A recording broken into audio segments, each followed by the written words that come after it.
बहुत समय पहले सूर्यवन नाम का एक घना जंगल था। इस जंगल में हर तरह के जानवर मिलजुल कर रहते थे। उसी जंगल में रहता था एक विशाल और शक्तिशाली हाथी, बलराज। बलराज बहुत ताकतवर था, लेकिन उसे अपनी ताकत पर घमंड था। वह सोचता था, इस जंगल में मुझसे बड़ा और ताकतवर कोई नहीं। घमंडी हाथी जब बलराज चलता तो छोटे जानवर रास्ते से हट जाते। हट जाओ, मेरे रास्ते में कोई नहीं आना चाहिए।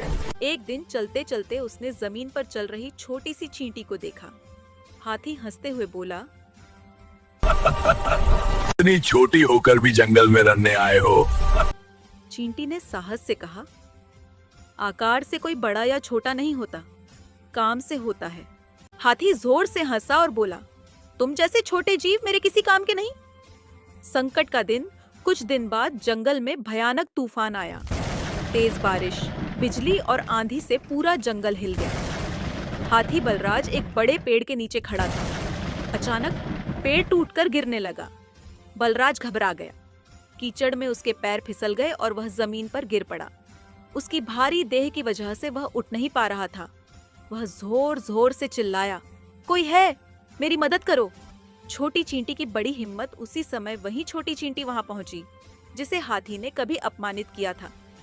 उसने हाथी को देखा और सोचा, अगर मैं मदद न करूं तो मेरी समझदारी किस काम की। चींटी दौड़कर अपनी पूरी चींटी सेना को बुला लाई। सैकड़ों चींटियां मिलकर हाथी के पैरों के पास की कीचड़ हटाने लगी। उसकी सूजी हुई टांग पर मिट्टी साफ करने लगी। लगातार उसे हौसला देती रही। धीरे धीरे बलराज को सहारा मिला और वह खड़ा हो पाया। हाथी को आया पछतावा। बलराज की आंखों में आंसू आ गए। वह बोला, मुझे माफ कर दो, मैं अपनी ताकत पर घमंड करता था। आज समझ आया कि असली ताकत एकता और बुद्धि में होती है। चींटी मुस्कुराई और बोली, जो दूसरों को छोटा समझता है, समय उसे सिखा देता है। बदला हुआ हाथी। उस दिन के बाद बलराज पूरी तरह बदल गया। अब वह छोटे जानवरों की रक्षा करता, सबकी बात ध्यान से सुनता, जंगल में शांति बनाए रखता। जंगल के जानवर अब कहते थे, बलराज ताकतवर ही नहीं, समझदार भी है। कहानी की सीख, मोरल, ताकत से बड़ा स्वभाव होता है। कोई भी छोटा या बड़ा नहीं होता। मदद करने वाला कभी छोटा नहीं होता। एकता में सबसे बड़ी शक्ति होती है।